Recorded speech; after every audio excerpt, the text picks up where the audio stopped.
Morning, church.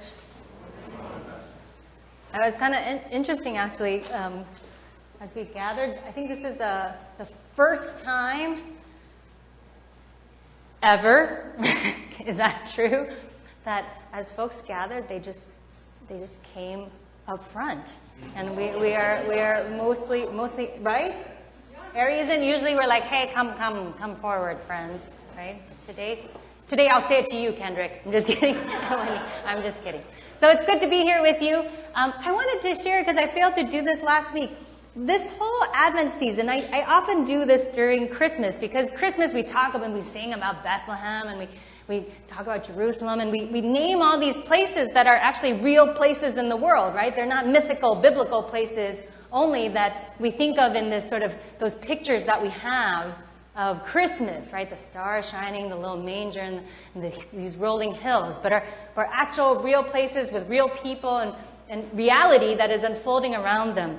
And so this year, particularly because we are organizing to take a pilgrimage, a holy and spiritually focused trip to the Middle East, to the Holy Land, there was a sense in which I wanted to weave in that reality into this season too, so that we don't just kind of think of this place and the peoples as if they are like ancient and with no reality or context whatsoever.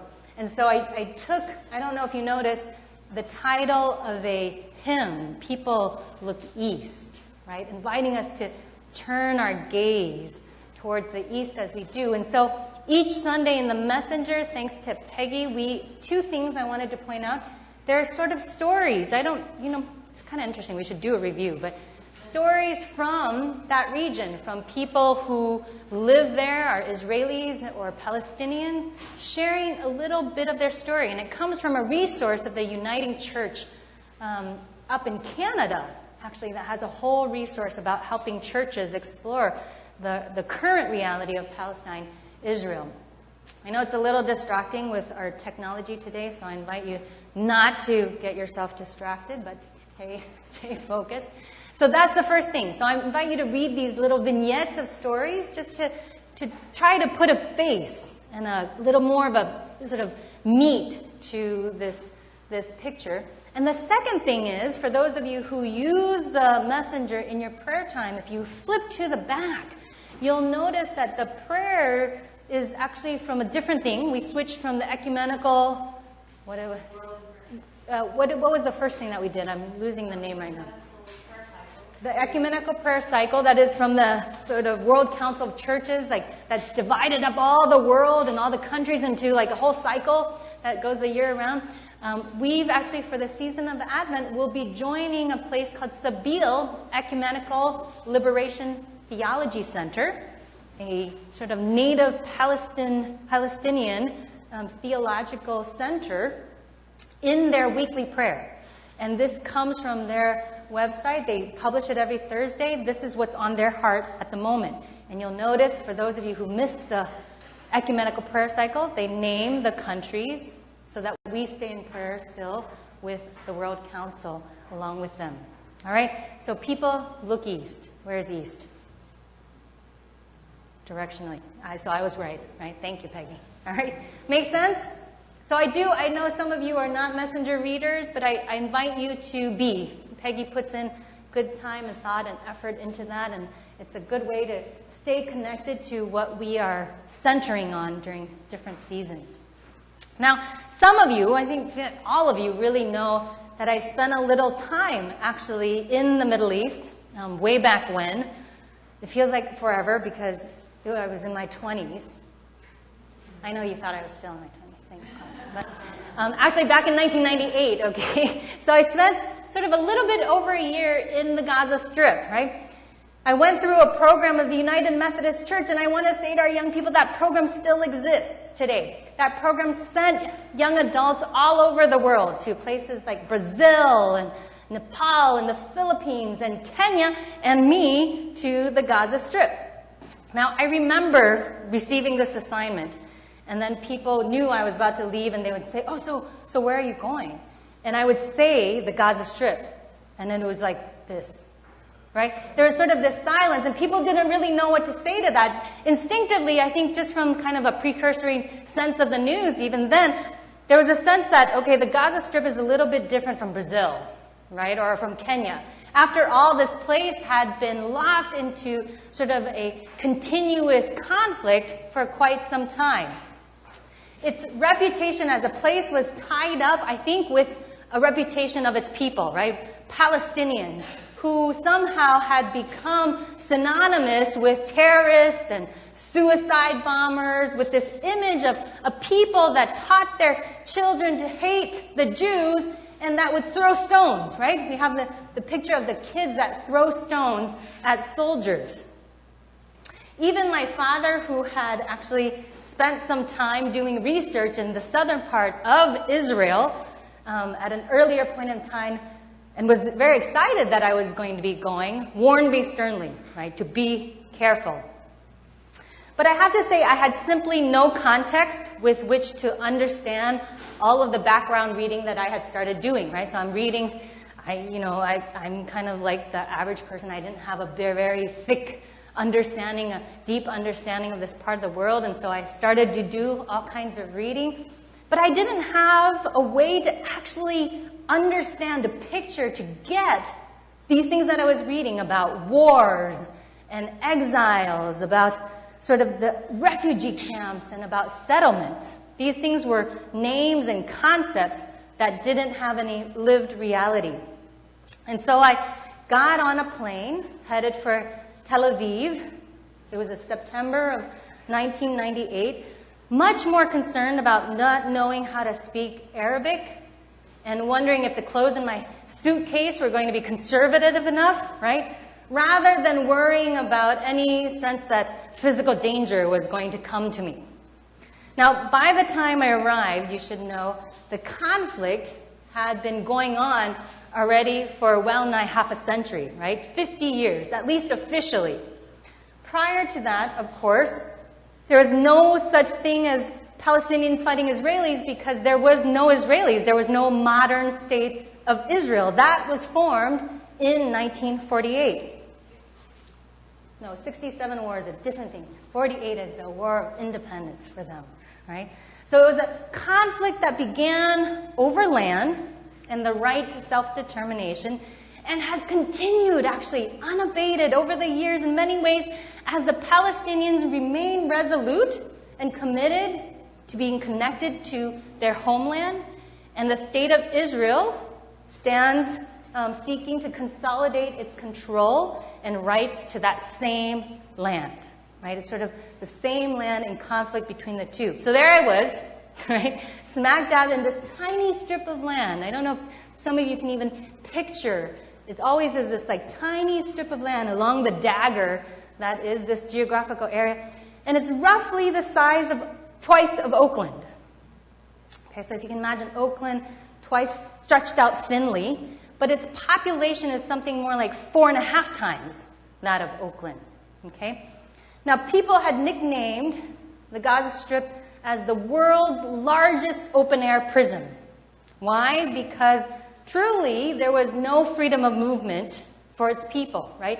For me, even as an international coming in and out, never mind the Palestinians, we had to not only gain permission, but you could only enter or exit through one of 3 sort of complex military checkpoints. And to travel from the northernmost point to the southernmost point, you also had to go through military checkpoints, right? Within this piece of land, it was home to 8 refugee camps. I don't know if you can imagine refugee camps in your mind. I should have had pictures. The smallest housing roughly 21,000 people, and that always is growing, right? People have children. And the largest being something like 110,000, okay, people. So that means among these 8, the refugee camp population actually made up, starting to be tipping the balance, more than half of the population in the Gaza Strip of about 1.8 million. That means half of these people were living there as a result of displacement from war. and its legacy with no way to return home. Now, it would be helpful to also know that those 8 refugee camps are a part of 62 refugee camps in places like Syria and Lebanon, in Jordan, in the West Bank, and in the Gaza Strip, of Palestinian people that fled as a result of the wars. They are the longest standing refugee camps anywhere in the world. All right, so can you imagine living in a place that you think is temporary, right, but it just keeps being your home because you have no chance. I remember meeting different folks that would pull out for me these old school giant like metal keys, right, to the old houses that, you know, they were the keys that had like, they were long and they would have like one thing here and one thing here and have a loop at the end. So heavy, right, and big, and they were the keys to their homes that they would not let go of, right, because their hope was someday they would go home. Now, I always think of the people of Gaza, of Palestine and Israel when I read this passage in particular during the season of Advent. Because I wonder what this image of peace means to them. When we think about human relationships and the picture that Isaiah even draws out, can we hope that human leadership is ever that just, that fair, that compassionate? Is the picture of peace painted by the prophet Isaiah completely meaningless in the face of real conflict? Is the picture of sort of image of predators and prey, right? You got that the wolf and the lamb sort of sharing peaceful space hollow and naive? Is the stuff that kind of people engaged in real struggles could hang their hopes on? Or is it nothing but flimsy fluff?